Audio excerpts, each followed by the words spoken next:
Welcome to our, I think probably our last Q&A for 2024. As some of you have been to these events, we've done them in Sydney, Melbourne and Brisbane, and we've also been to Perth this year, which was good. But they are just an add-on for nearly all of you in the room are already investors, so this is definitely not a sales pitch. It's just about giving you a bit of an add-on, some insights into the market. Today we've got McCrindle, who's a demographer/futurist. He's going to talk about what's happening in the future. Cannot tell you who's going to win the Cox Plate on Saturday, sorry, but other than that, he's going to give us some good insights into changing demographics and certainly in the space that we operate in property. After that, we'll sit down for a meal, and today we've, as these events grown, we've done the set table settings today, so you'll just find your name on the sheet out there exactly where you're sitting, so it won't be a free-for-all, but enjoy Mark's presentation. At the end, if you've got any questions for Mark or myself, just speak up at the end. Thank you. Thanks, Andrew, and good evening. Thanks for coming along, and to those online, good to have you as well. Yes, let's have a bit of a think about the times, not just now, but a look to the future, and particularly the trends that are transforming this era. And so I've got here 4 demographic and social drivers that are transforming the future, and there's 4 little icons up the top that describe some of those trends that I'm going to discuss. You've also got some of these infographics. There's a population map, Australia's population map, and for those online, we will get you links. We do have these digitally, so we'll get you a link so you've got that as well to download. The back of that, it's got the generational profile of Australia. And then this infographic here, the future of Southeast Queensland, and a bit of a deep dive into SEQ, population growth, demand, some of the drivers and factors that are shaping the demographics in Queensland. But let's begin by having a bit of a think about the future, not just the trends now, but where things are going. And I guess your view, like mine, of the future has changed. We used to think about the future as something out there, something that we were slowly moving towards. I think the last few years have shown us that we're not moving to the future. I think it's the opposite to that. I think the future is coming at us. And it's coming at us often from unknown direction. It's coming at us at an increasing velocity. So many of these aspects of the future we probably didn't predict, like AI or certainly the global pandemic. And yet they've arrived and they've transformed so much. And that has implications around how we work and therefore where we live and how we live and what the future is as well. But while the future has come at us, and while these trends we'll often call disruptors because they take us by surprise and we're not predicted, this might seem futuristic for us, but if we flip out the words the future and put in an image of the youngest generation, suddenly these aspects are not futuristic, it's just life as they know it. This has not changed. This is the only world they've ever known. And they've only ever experienced such realities. And so it is helpful as we think about the future, understanding the emerging generations, having a think about how they will live, where they want to live, what is changing work and the future of the workplace. And these are some of the aspects that I want to discuss in the time we have. We'll have a good amount of time for Q&A at the end with Andrew, so keep some of those questions ready and we'll get into that. We know we're living in changing times because new words are emerging. Have you noticed maybe new words in your lexicon? Certainly we're hearing new words. I like looking at the end of each year when the dictionary websites come out with their word of the year, which in a way sums up the year we've had. So the end of last year was the Oxford English Dictionary that had their word of the year as Riz. And if you've got some young people in your world, you might have heard this term. It's short for charisma. But they'll say, hey, he's got Riz, or you Riz it up, or that's really Rizzy. It just gets used in lots of different ways. It's a good thing if you get told you've got some Riz, but it's certainly a bit of youth slang. Collins had their word of the year as AI, and very fittingly, because at the start of 2023, ChatGPT emerged, and now we're at the point where more than a fifth of workers under 30 are using Gen AI, generative this intelligence in their work on at least a daily basis. I saw that Macquarie, from an Australian perspective, had their phrase as "Cosy lives," which is the Australian way of saying cost of living, if you wanted to know what that one was. And the cos he lives is out of control, and the cos he lives is causing challenges. And I think even in these 3 dictionary sites, we had a good summary of these times. You've got a youth slang term highlighting the impact on popular culture, on social media, on our times from the youngest generation. You've got a technology term, which is transforming our world, and you've got a cost of living term, which is front of mind. About 10-fold from our analysis of front of mind issues facing Australians, cost of living is 10 times larger than number 2. Crime is there, migration is there, but cost of living is by far the number 1 issue on the minds of Australians. But I found this one interesting, the word that has seen the most increased usage in the last 24 months, and it is the word unprecedented. And maybe you're using it in an unprecedented way as well. But I think it just tells us everything about these times, doesn't it? The words that we're using, the frequency of those words. I saw someone on social media put it this way, don't know about you all, but I could really go for some precedented times. So that'd be nice. Well, as I think about trends and the future, and we all need to be futurists these days to be prepared for this future that's coming at us so that we don't get disrupted, so that we can future-proof our direction, our pathway, our investments, or indeed our roles. There are 3 features of trends. Firstly, trends are not singular, they're multifactorial. Look at cost of living factors, and it's demographic factors like migration combined with change in how we work and where we work, and therefore we can decouple work from location, and so we are moving to new places. And then you've got a new generation coming through that are adding to that demand pressures at the time. And so it's a multitude of factors that come together to create a mega trend and transform things, multifactorial. Secondly, accelerating. The trends used to be a little bit more predictable because the pace was a bit slower. Now the speed of the impact is greater. The time frames, the life cycles is shorter, and the accelerating theme is very strong. And thirdly, they're global, they're not just local. And we see that with the trends impacting us, from supply chains impacting a bit of the inflation to global demand pressures through to our vulnerability to geopolitics or to global trade. It's a global world. And from that perspective, it's not just the local trends that matter. If it's happening over there, it's going to impact us here. That's the reality of it. So I've combined the multifactorial nature, the accelerating trends in the global to put these 4 trends together. And the first would have to be the demographic change, transforming Australia in a very significant way. And it's a good starting point to consider, particularly around property, investments, and the future. This is the population profile of Australia over 2 centuries, and it can be summed up in one word: growth. That's the reality of Australia's population direction. It grows, and it grows increasingly. You can see the angle of the line is edging up as we move on. The numerical increase of our population has been increasing pretty much year on year, and certainly in the last 2 years it's hit an all-time high. Now, if we look at components of growth to our population nationally, there are 2. You've got in black here the natural increase, the births minus deaths. You get the sense of that. It's pretty stable. It's pretty consistent. It's just largely a broader population factor. But what determines the key to our growth at the moment is the net overseas migration figure, which is in blue, and that is largely policy dependent. And you can see as policy changes, it changes. And I cut it off at the pandemic for a moment, because in the pandemic we hit what we had not seen at any other time other than the world wars, and that was more people leave our shores in late 2020 and through 2021 than came to our shores. We had net loss in overseas migration, and it was unprecedented, pretty much. The question was, after the pandemic, what was going to happen? Sure, natural increase is going to do what it does, but was the migration numbers, were they going to take a while to come back? Were they going to settle about 20% below what had been the near-term average? That was the forecast of some. Far from it. It bounced back almost instantly through policy to a whole new level, beat the previous annual immigration numbers, the previous record, by about 60%. And we had the largest population increase in our history. 624,000 was the total increase. More than 520,000 of that was net overseas migration. The natural increase, just a very small component of it.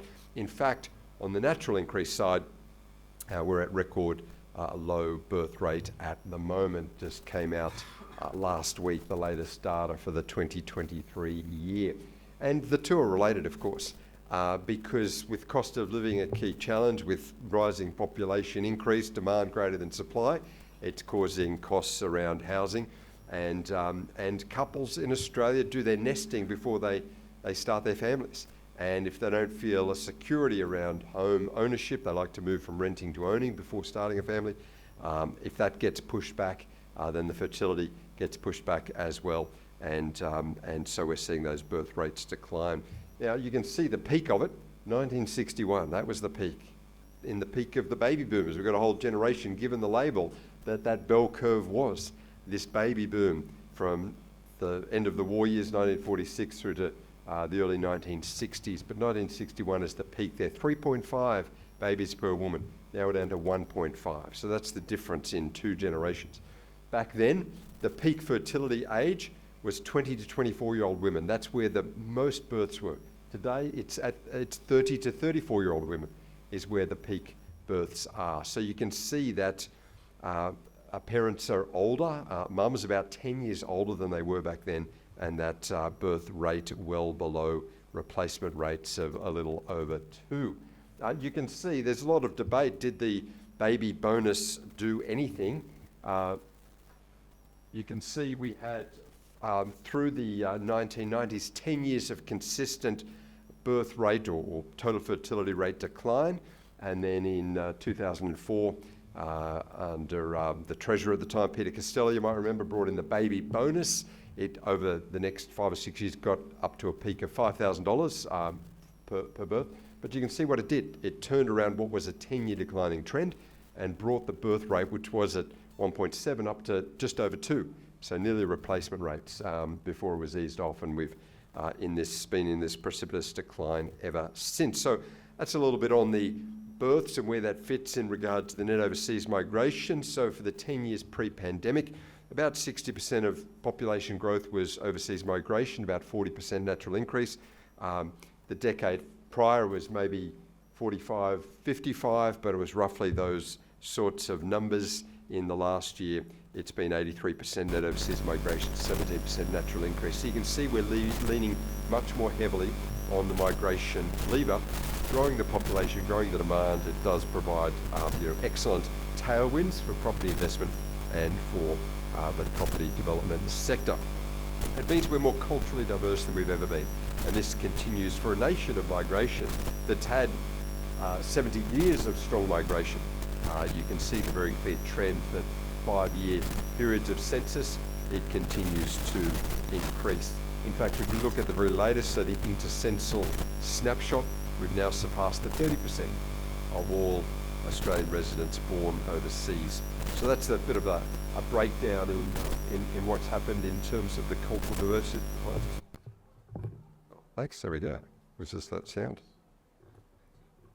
There we go, technology skills. Elio, well done. Thank you. In fact,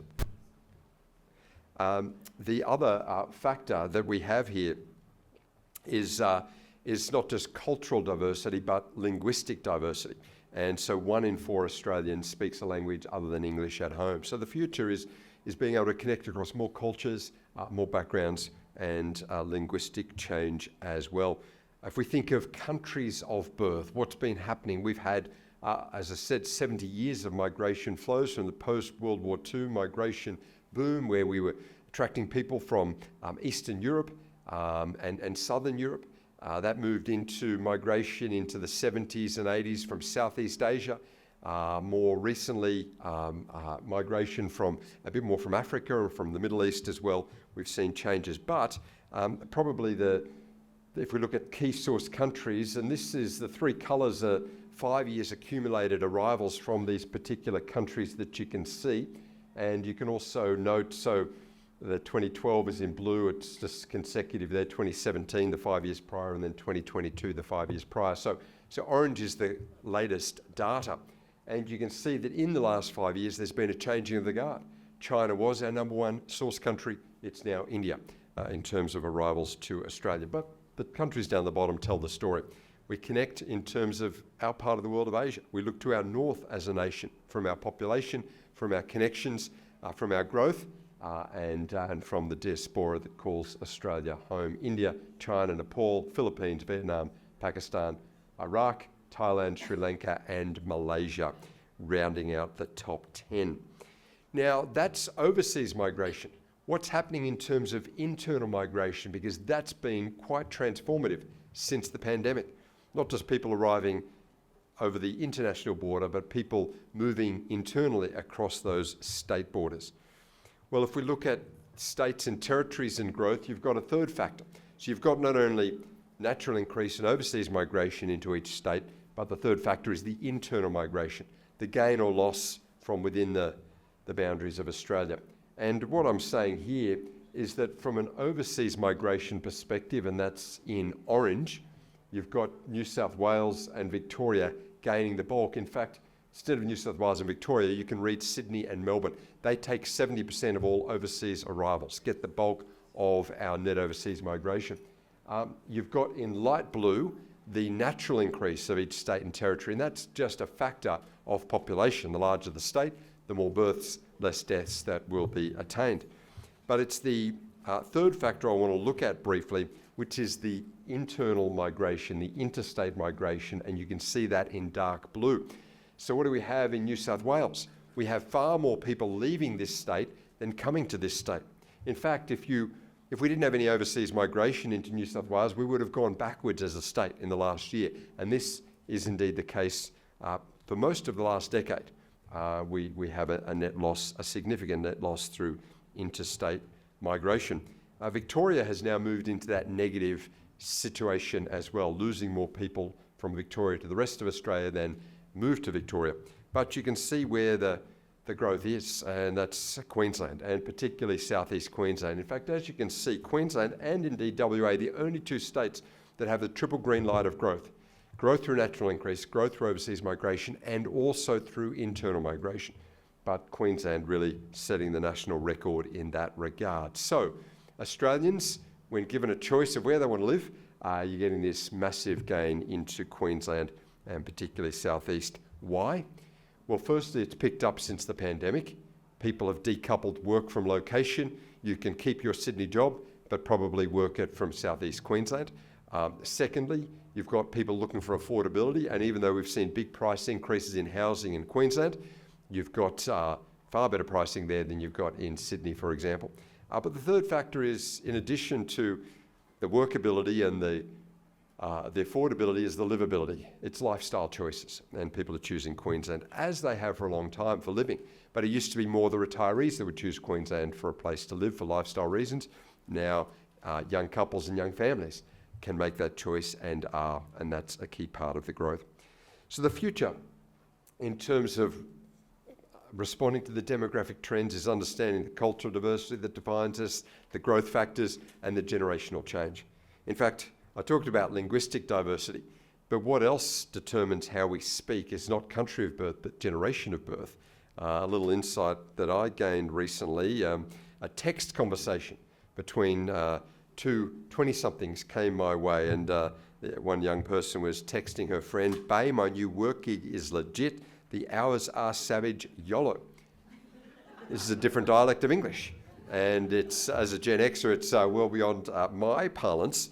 The response came back, "Yes, Queen, slay girl, goat," and a few emojis in that conversation as well. Well, if you're beyond Generation Z, then you could do with a translation as I could. Apparently, the first young person was simply saying to her friend, "I like my job." And her friend was just saying, "Well, that's great." And not sure why they didn't just say that, but that's Generation Z. And it highlights the generational change. And we'll see that that comes into play in terms of work and lifestyle and aspiration, and indeed life stages that people make choices. Which brings us to the second of these trends, the intergenerational transfer. The baton is being passed across the generations, and therefore we need to understand not just the quantitative nature of population, which is where we're living, and the population map does that, but the qualitative nature, that is the attitudes, the values, the expectations, the sentiment, and that's the generations. Population is the data, but the generations is the why, and it's the insights behind that. We've got 6 generations in Australia. Those that set the economic foundations and continue to make a big difference in our nation. I think aptly labelled the builders, because they built the economy and the business background of Australia, the foundations, the community organisations, and continue to build and volunteer and contribute. From a workforce perspective, largely eased out of the earnings, but certainly making those great economic contributions even to this day, and community ones as well. And the baby boomers, we touched on them. But they're the boomers not only in the demographics, they're the boomers in the economics as well. They've got an economic footprint that's twice as large as their demographic footprint. And that is to say that we've got here about 20% of the population that own more than 50% of the national private wealth. So they're the boomers in more ways than one. And then if we move from the grandparent life stage to the parent life stage, here's who we have: Generation X and Generation Y.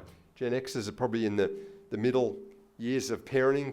Children are getting a bit older, some starting to hit the independent stage, but Gen Y really hitting the peak years of parenting now. Early 30s is where, as I said, the birth rate peaks, and that's where the youngest of the Gen Ys now are. So we're in the young parenting years. And the children of today, Generation Z, the teenagers and young adults, but we worked our way through the alphabet here with X and Y and Z. And note, we're not going back to A, because it's not the return to what we had, it's the start of a whole new reality. Generation Alpha, the first generation born fully in the 21st century, being shaped in this era of AI and digital technology with a new way of work and study, and certainly going to be quite different to what we've seen in the past. And so we've opted to move from the Latin alphabet to the Greek one, Generation Alpha, born from 2010 through to 2024. And you'll find a few more insights on those handouts that you received. Let's have a little bit of a focus on these emerging generations, because clearly they represent the future. In fact, for a moment, let's think about Generation Alpha, born in this 15-year span of time. They are shaping things in the nation and the world. Why? Well, firstly, they're the largest generation ever. Now, this is true globally as it is nationally. But hang on, didn't we just hit the lowest birth rate ever? How is it that we've got the largest generation ever? Well, simply from births, the numbers are different to the birth rate. 1961, we saw the peak births at 3.5. That was the total fertility rate. That equated from a population of 11 million people to 240,000 births. Last year, 2023, we had the lowest birth numbers, not just birth rate, but birth numbers we'd had in 17 years. First time for a decade they've dropped below 300,000. We had 286,000 births, well above the peak of the baby boom in 1961.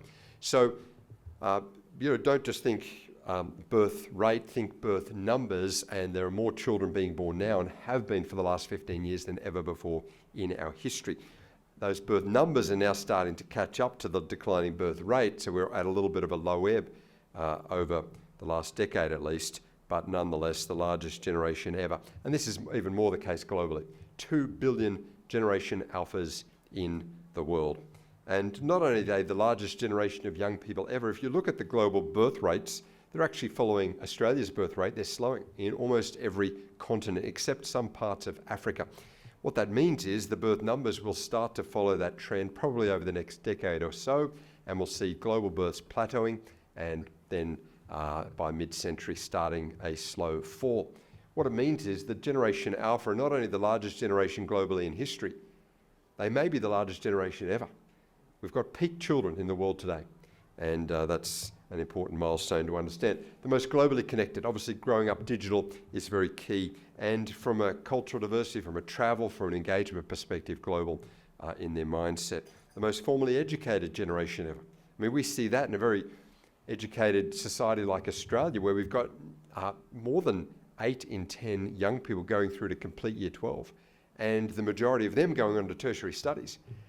The majority of young people now beginning their education even before they start kindergarten, with early learning centres, 3 and 4-year-olds in childcare engaging in learning. But that trend we see right around the world, the most formally educated generation ever, the most materially endowed generation in history, and again, even more the case globally. The rise of the middle class has been the miracle of the last half century.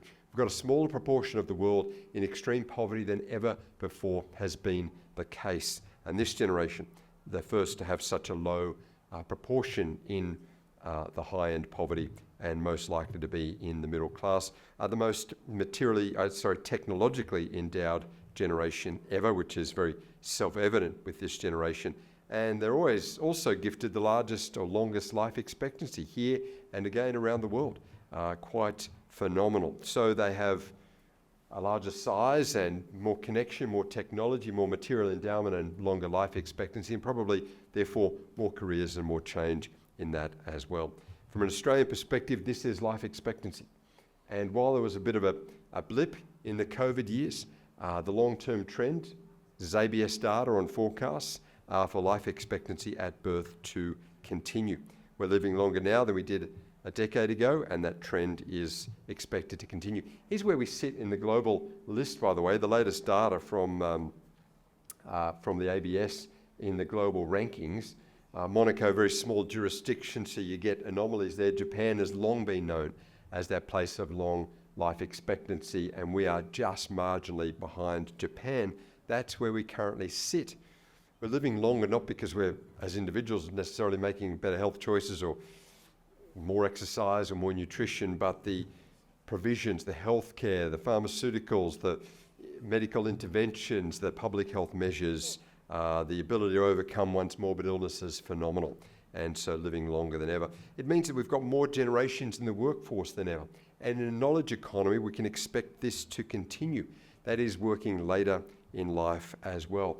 We've got 12% of the workforce, the baby boomers, that now are beyond traditional retirement age, but working later. You've got a quarter of the workforce, Gen X. You've got a third, the millennials, or Generation Y, and a quarter now, Generation Z. Within a decade, we'll have Generation Alpha as part of the workforce as well. 1 in 5 workers in a decade will be Generation Alpha, those children that we just looked at, fast heading this way. But I think the remarkable thing is not just the young people coming to the workforce, but older people remaining, and the wider age range we have at work now and into the future. Here's some Australian Bureau of Statistics data on workforce participation. And if we just look in the last 20 years, from 2005 to today, the total workforce participation rate, which is in blue, has increased just 2 percentage points in 20 years. Went from 64% to 66%. But over that same period of time, the over 65 participation rate has gone from 8% to just over 16%, more than doubled in that same period of time. So with increased longevity, with a knowledge economy where you can work later, it's not a physical economy anymore, where your skill set, your experience, your network grows over time. It's a strong point that as we age, we add value even more to the workforce, so we're seeing people work later.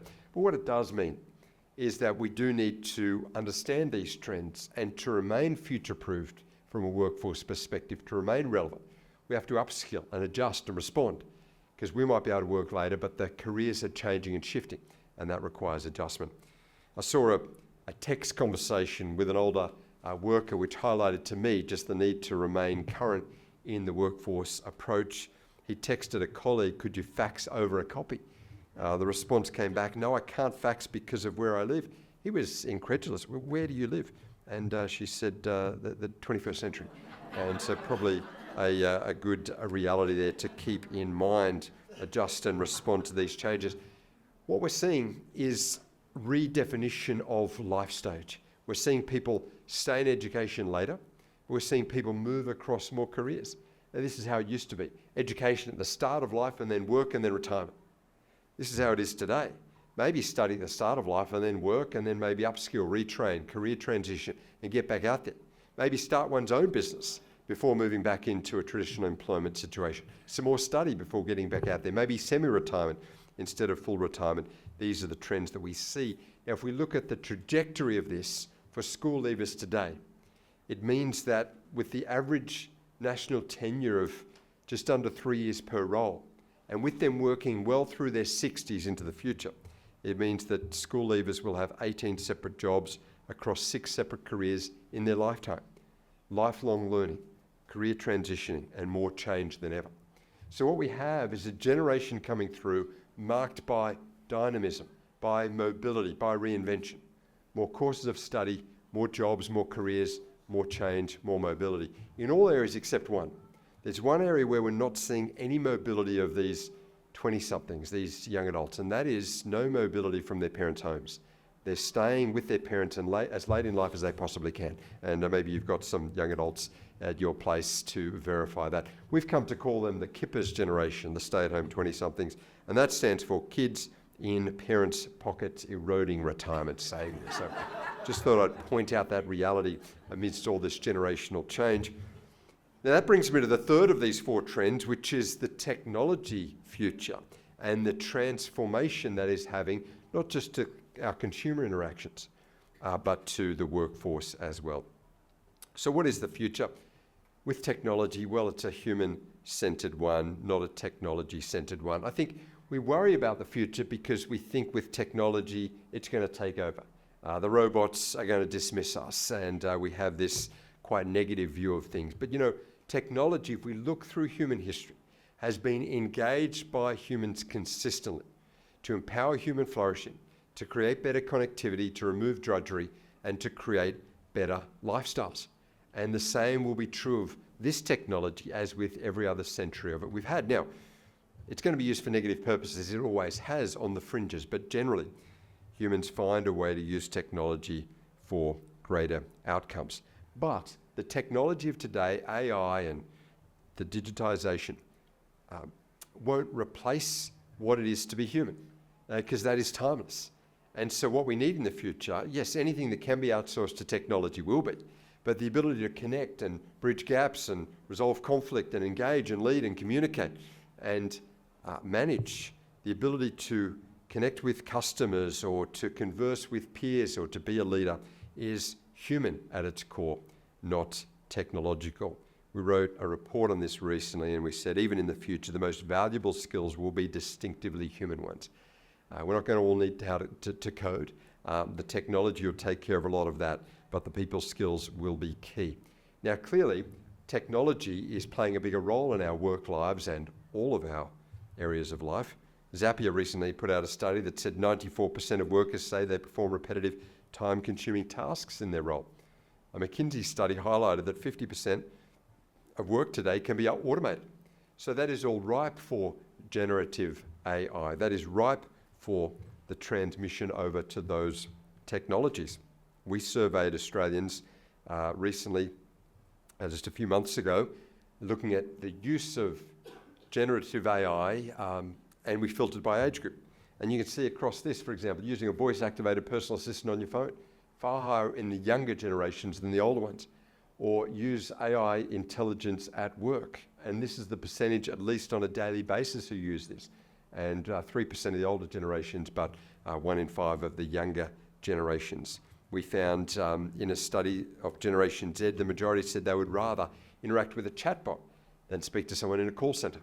So we're seeing the efficient use of AI, but for those deeply human experiences, the people interaction is key. We've got a generation that are early adopters of technology because it's all they've ever known. Think about Generation Alpha, born since 2010. Now 2010, their first year of birth, was also the year that the iPad was launched. 2010 was the year that Instagram was released. It's a generation that's only ever known these technologies and devices. And while we might all use the platforms and the devices, we don't all use them in the same way because we haven't all been using them in the same formative years. We use them as tools in transactional ways for productivity purposes. They integrate them seamlessly into their lives. I wrote a book on Generation Alpha, and I wrote the age at which we're exposed to a new technology or transformative event determines how embedded it will be in our psyche and lifestyle. Have a look, for example, at this Generation Alpha youngster, and particularly her finger motions on this rectangular device. She is desperately trying to update the screen, and it is not cooperating. Maybe it needs to be plugged in or something. That's an example of the digital transformation for a generation growing up with devices. We probably go to Google for search. Not so young people who go to YouTube. It's the #1 search engine for Australian young adults. In fact, TikTok as well is now that source of content and learning and peer-generated information. Nearly half of Gen Z is using TikTok and Instagram for search instead of Google. I mean, why read an article on it when you can watch a video on it? and short-form video at that. So it's a generation that is video-based, that is visual in consumption form, that is part of the great screen age. Now, the screen age is not new. We, as Gen Xers, had screens even in our schooling experience, but they were wheeled into the classroom on a trolley. And we knew it was an exciting lesson when that screen came in and had a video cassette recorder strapped to the trolley as well. That was the screen. But now, of course, the screens are on every wrist and in every pocket and are learning channels as well. We've got a generation that speaks to the technology. We even see a linguistic difference here. You know, we call these smartphones, they just call them phones. They're the only phones they're using. They're not making calls on landlines. We call these smart speakers. The young people just say, well, they're speakers. And they interact seamlessly with the speakers and with the technology of their world. But the always listening technology does create some uncertainties for the older generations who are suspicious about what information it might be garnering. In fact, I saw a Gen Xer online share her concerns. My husband asked me why I spoke so softly in the house. I said I was afraid Mark Zuckerberg was listening. He laughed and I laughed. Alexa laughed and Siri laughed. So got a bit spooky after that, but maybe the Gen Xer knows something. But the younger generation's not concerned. They're happy to exchange a bit of that privacy for the convenience factor. And if the algorithms or the search engine recommendations or perhaps the automated playlists on Netflix or Spotify makes life more convenient, they're happy with that exchange. And that brings me to the fourth and final trend, redefined work. If we draw the demographic strand with the generational one, with the technology one to how we'll work into the future, we see big changes. Now, this is important for investment and for property because where we work determines where we live, and how we work determines how we live, and it's changing. I've used an icon here, a sort of a mashup from the industrial model to more of the artisan model. You know, we used to think about work for productivity reasons, almost like being a cog in a wheel, adding value to the larger system, to the industry, to the institution. But now the words people use as they think about career is the word of the artist. They want to be passionate about it. They want to make a difference and have an impact and shape something. And I think that's excellent, but it's certainly a big shift. We surveyed 15 to 24-year-olds recently and asked them, what do you look for in a career? As you look for a role, what is key? And these are the top 5 in order.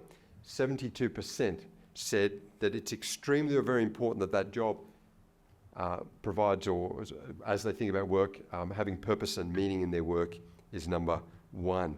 And next on the list, 68% said extremely very important. This one, work aligns with their core values, or workplace that's a community of strong social connections. The work that they do has a positive impact on the world around them, and workplace flexibility. In the top 5, we didn't have remuneration. It matters, but it wasn't in the top 5. We didn't have job security. That matters too. Career progression matters, but you can see what they're saying. Purpose and meaning, core values, community of connection, making a positive difference in the world, workplace flexibility. This is what is driving work decisions and creates flourishing engagement. Now, some people sure are chasing the dollars and they'll clock in and they'll clock out. We wrote that in this book. To some, work is simply a job, but to many more, particularly young people, work is a lifeline to social interaction, purpose, a place of belonging. They're less connected in community organisations. It's the one social bottleneck through which most of them pass. It's a place where they most grow and are developed, where they see personal and professional development come to the fore, where they connect with others and where they make a contribution. So the future of work in that environment won't be work from home. Now, this has been a transformation in the last half decade. It's hard to overstate the impact of what we've seen since the pandemic, but the future won't be fully work from home. It'll be hybrid. It'll be a mix of that. Yes, there'll be the flexibility. We saw that. That's what young people want. But they don't just want a scattered workforce, they want a gathered one, because we're social beings and that connection is key. We asked Generation Z, what's your preferred way of working? And 17% said fully remote. Hey, we're the digital generation, let's go for it. But just 17%, less than 1 in 5 wanted that as their preferred option.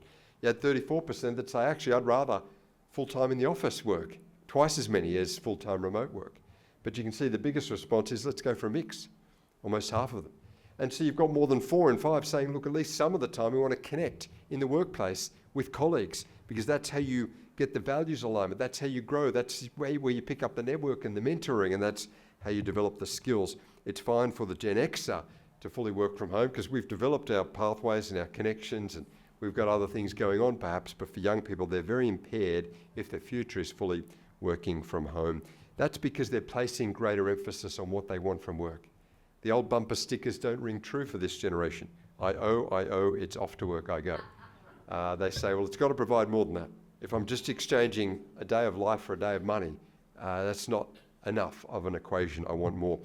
We found that 70% of Australians say the workplace is where they most experience meaningful and regular connection and community. This was above other aspects that we looked at, which were all single digit in their response, like a community club, a social organisation, a sporting club, the local pub or club, places like worship communities and even neighbourhood gatherings were all way below the workplace. And so it's a generation looking for connection, and the work and engagement is key for that. Fears of isolation and disconnection are strong. On the heels of the health pandemic, we had a silent pandemic of loneliness in this generation looking for connection. Although there are other fears for this generation, this came through a study we ran, and we said what most is a worry for you, and what was up near the top of the list was picking up a device and seeing that symbol pop up. Sketchy Wi-Fi is an issue. This one created a bit of angst as well if you have to wait too long. Probably the scariest thing anyone can be exposed to these days is that one there. That's pretty terrifying. So let me conclude by leaving 3 words with you as we wrap. 3 R's to take away and to apply some of these thoughts, and then we'll happily take some questions. And the first R is keep it real. I think authenticity is so important these days. We asked Australians what you look for in your boss, in a manager, what is key. And we put a whole series of characteristics to them, and this is how the numbers played out in order. The percentage that said extremely or very important, this characteristic in their leader. Now have a look at those at the top. A leader who's approachable with clear communication, integrity, empathy, accountability. It's the character stuff, it's the transparency stuff, it's the authenticity stuff. What was at the bottom of the list? Not to say these don't matter, but they were just a lower priority for Australians. Someone who's results-driven, charisma, authoritative, business acumen. The technical aspect of leadership were less important than the character and the personal aspect of leadership. In other words, it's the EQ, not just the IQ, that Australians were looking for, that emotional intelligence. And that is how culture is shaped. Culture, or outcomes, is linked to culture. So if we get the people skills right and the culture right and the characteristics right, I think the performance looks after itself. An example of poor culture is evident from poor outcomes. Something went wrong with the tiling team, no commitment to the job. There was confusion for consumers out there because everyone was scratching their heads on what that product was. And I think it highlights there's a cultural issue, not just a product failing. And something was going wrong with the painting team because created some challenges. So it's about authenticity and keeping it real. My second word is keep it responsive, which means adjust and adapt to the changes. We found in our study many people leave jobs not because there's a compelling reason to leave, but because there is no compelling reason to stay. It's often not a push factor that causes someone to leave, but there's no pull factor. And the same is true of a residential area as well. Unless people are engaged, they're going to look for something else. It's about being responsive to those changing needs. I saw a safety sign in the US that hadn't responded to the changing understanding. Here's the sign. And it says, if you see someone drowning, and in the middle there, that's supposed to be a stick figure of someone with their arms raised, but it looks a lot like LOL. And to LOL, to laugh out loud, is not the right response. So it didn't respond, and therefore it becomes anachronistic. Keep it real, keep it relevant, and finally keep it relational. That's core to it. It's not just the eyes of the head, but it's the eyes of the heart that matter. It's being able to connect relationally and not just cerebrally. It's about being a leader or a communicator that connects not just in a structural sense, but in an engaging sense. We've seen shifts from the command and control model to the collaborative model of leadership, from the hierarchical to more the interaction where the arrows flow both ways, from singular focus in a sector to people being a bit more varied in those roles. I'll sum up with a quote on leadership by leadership writer John Maxwell. He had a good perspective for leaders today. He said, look, if you're leading and no one's following, then you're just out for a walk. So keep that in mind as you apply some of those trends. I hope that's been useful, and I'm sure that your future will be very bright as you think through and respond to some of that. Thank you.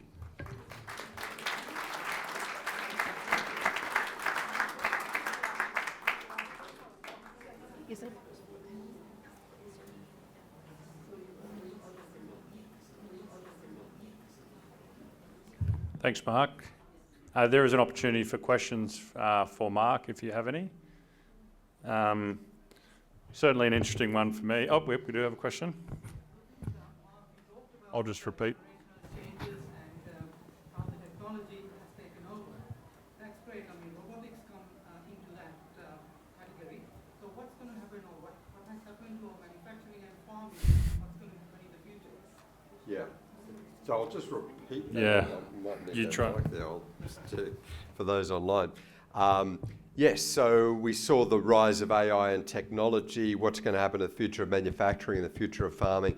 You know, Australia a few decades ago, for right or wrong, made a choice to focus on the specialist skills that we had, which is probably not manufacturing in a global sense. We couldn't compete there, and so we've largely moved out of that. Where there is manufacturing, it's the high-end value-added manufacturing, which is very technological, which uses technology very efficiently. So I think we've got a strength there, a global strength, and that will probably, AI therefore will probably even enhance that. Probably what we have been manufacturing or developing is more the IP. It's the services sector. It's the value adding around sort of consultancies and in the knowledge economy that serves us pretty well also. And it's where AI will add to the efficiency of knowledge-based businesses. So I think that's great there. You've mentioned farming, and obviously mining is a big sector. And we're already seeing technology play a big role there, from driverless vehicles and cropping, driverless trucks and operations on some of the remote mine sites, perhaps we know remotely managed from some of the more urban areas. Some of that will continue on through to just bringing in a lot of the scientific knowledge and research to get greater efficiencies in our farming. We are world leaders with our agricultural sector, with the ability to get efficiencies out of that and to implement a lot of those new technologies. And I think that'll continue as well. And it's finding for our future strategically in a competitive world, it's finding where do we have a unique strength? What's our unique selling point? And I think in some of those areas, technology's been and knowledge and education have been a great boom. Where do you see, in terms of export and import, just the overall how we do as Australia, the things that are rising, things that are falling over time? Yeah, export and import, and where we go into the future. You know, we were happily playing in the global economy pre-pandemic in a interdependent economy where we were happy to buy from one nation and sell our raw resources, buy them back and this sort of thing, and that worked very efficiently. We're very efficient on the mining side, and China and other places are very efficient on the manufacturing side, and I think that helped keep costs down for households and the like. But probably the pandemic revealed some vulnerabilities in global supply chains, and you're seeing that play out in discussions now around electric vehicles, where the rest of the world is sort of wanting a broader source country array of vehicles, not just relying, in this case, on China, for example, for strategic and sort of national security reasons. Australia is not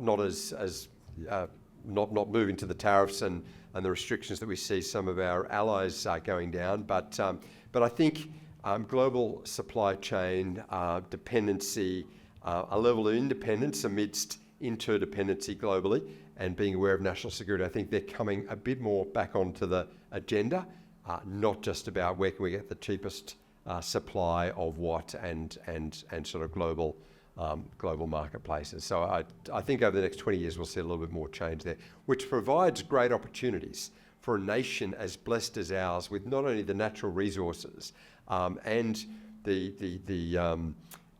the agricultural sector, the large land that we have. But knowledge economy, still quite a reasonable birth rate, so a younger population relative than a lot of our competitors, median age of 38, which has been rising, but a lot younger than a lot of countries. And strong migrant workforce. I think we've got a lot of strengths that'll help us to maintain our security amidst changing geopolitical realities. Yes. Mark, it'd be fair to say that in Australia, our early class, so mostly Gen X, in the USA probably mostly and these are the legislators who are making policy decisions for Y, Z and Alpha and beyond. So they're looking into the future themselves, so that's going to be a bit first. How satisfied would you be that these legislators are sufficiently connected with those future generations? Great question. Just repeating that for those online. We've got a political class that are largely Gen X. In some other countries, even older than that, making decisions and governing for more than half the population, as you rightly said, is Generation Y, Generation Z and Generation Alpha. There are far more people in Australia born since 1980 than all the rest of us born before 1980. So it's an excellent question and premise that you put forward. And to what extent can leaders, what extent are they listening to the voices and the input of the younger generations that are now, not just in the population, but even in the workforce, and therefore as taxpayers, the largest generation? A great point. And I think we can take that and apply it even in a microcosm to our own businesses or organisations. I think it's at our peril that we manage intergenerational interactions in a traditional sense, where the oldest generation, because they've got the power, the money and the wisdom, make all decisions, and the younger generation sort of respond to that. We're seeing now mentoring change to be sort of two-way, where we recognise, hang on, I can pass on some knowledge and experience to the younger generation, but actually they can pass on a lot of their perspectives to me, because the younger generation are closer to the popular culture. They are more intuitive to the technology. They understand their generations better than we do. They observe some of these trends more keenly than we do, because they're part of the changing times. The length of life becomes your reference point. So as a Gen Xer, our centre of gravity, if we're at the midpoint or past, is more likely to be looking back, because that's where the bulk of our years are than the forward ones. Obviously, young people, as they start out, the bulk of their years are to the future, so their centre of gravity is into the future as well, if that metaphor makes sense. So that's what they focus on. So it's to our great strength if leadership, if the political class, if all of us in business get input from the younger generations, not the older, because the lens they will bring is more future focused. The lens we bring is that stability and experience of the past. And both are important. We wouldn't want to adjust everything to the mindset of the younger generation. And I think sometimes it's a mistake for the older generations to constantly adapt and respond to every demand of the younger generation, because they need to learn to respond to an older workforce and customer and demographic as well. Bridges are built from both sides, and I think as we all connect intergenerationally, we get better outcomes. When we have that diversity around the table, generationally and gender as well, and from an experience and background perspective, we get more holistic decisions. And I think we need to keep that in mind with the generational perspective as well. So, great question. Yes? On Gen Z and Alpha, you said that they're projected to have 70, 80 job changes per year. Is there anything that you think employers can do to, I guess, retain them, or is it more of an inevitability? Great question. Generation Z, we saw earlier, are going to have 18 separate jobs across 6 separate careers. Is there anything employers can do to better attract and retain them, or is it just, hey, that's just how it is, get used to 2 years, 9 months, I think, is the average tenure, and just work it that way? No, there's a lot we can do on the retention side. And I think that's really the point of some of what I was saying, that we don't just have to be victims to these circumstances, because if we can change our engagement, our leadership style, our culture, our acuity to responding to the expectations, whether they be customers, clients or team members, then we can get greater outcomes and greater engagement. The fact is, every brand, every business, every company is just one generation away from extinction. That's just self-evident, isn't it? Unless we can connect with the next generation of customer, the next generation of staff member, If we can't do that, then we're going to be on the margins of relevancy. And so how do we do that? Well, it's by understanding and responding. And I think when we get the input and the voice, the perspective, I think that leads to better engagement and better tenure, better connection.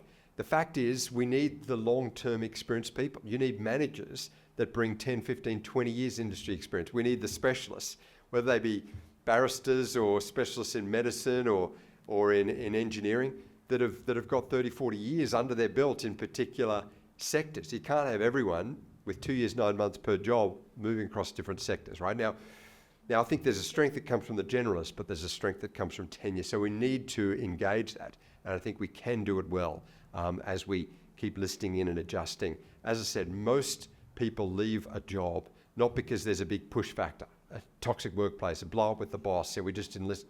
It's just because there's no pull factor and they just drift to something else because they're passive job seekers. That's the reality. And if they're not re-engaged here, they'll be looking elsewhere.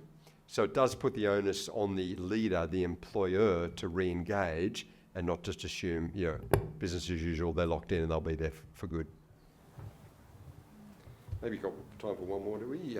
Just with we'll maybe take these last two and then we'll wrap up, starting up the back there. And coming. As somebody who works with the young ones in education, I just sort of see the education system as one of its purpose, disengagement and change needed. And so it's very interesting to hear your perspectives. And so it's more of a comment than a question.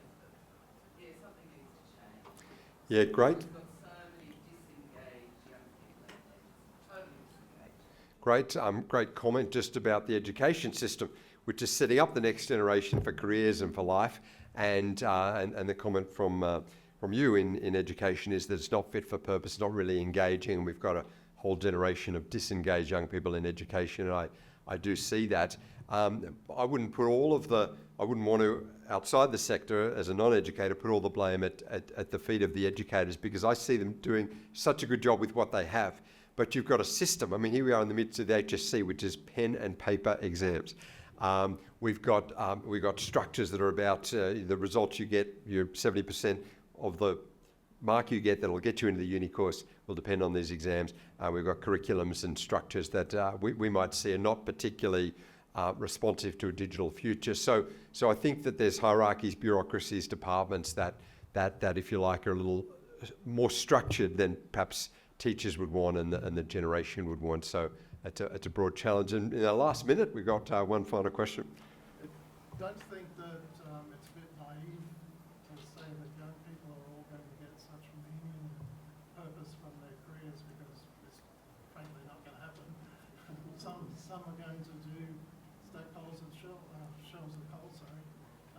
Also, I would say that speaking to the lady that failing in education, are we teaching our kids now, educating our kids that everybody can be a winner? My son was told, I think in year 3, you're not allowed to say something is easy because that will upset the kids that are struggling. Yeah. So, maybe there's a place for upsetting the kids that are struggling. Yes. To push them harder to achieve. Are we coddling our kids and setting them up for disappointment? Great point. I remember when I went to school, I went to year 12. I didn't really want to go to year 12. I wanted a certain career, but it kept sort of the bar kept eluding me. And I was very disillusioned and disappointed. I didn't want a job, mowing lawns or whatever. I got education. I was sold on the idea that education would lead me to where I wanted. Yeah. And I think, I can understand probably the mindset of kids today being disappointed coming out of uni and finding. We've got the 1 minute wrap up here. So just a great point for those online. Are we creating challenges for young people, saying that their expectations of jobs they're passionate about and that making a difference and creating impact in the world will not actually come to pass? We might set them up for disappointment. What about failure and adversity? I entirely agree. And the fact is that they're going to start in jobs where, as you say, they might be stacking shelves or mowing lawns or doing these things, but that's part of the adventure of life. And if they've got that aspiration where they want to add value and make more and educate themselves for career 2, 3 or 4, I think that's a great thing. We learn most, I'm sure those of you in the room, as investors, of having got a few dollars together in your life, have got there as much through adversity as the positive side of life. It's the difficulties, it's the tough days, it's those drudgery jobs that got us to where we are today. And I think young people need to learn that, and indeed are. I mean, there's some tough times that they're in economically at the moment, uncertainties, and if we can equip them with resilience, forge the character, some of those values that the leaders, they're saying they want their leaders to have, can develop a bit of fortitude in this next generation. I think we can set them up well for a very uncertain future, for a future where they're going to need resilience and adaptability. And maybe then, as they move through some of those tough jobs and build something themselves, they'll end up creating more flourishing and thriving in their own future. But it doesn't come without the hard work. I totally agree. Thanks so much for listening. A few questions, appreciate it.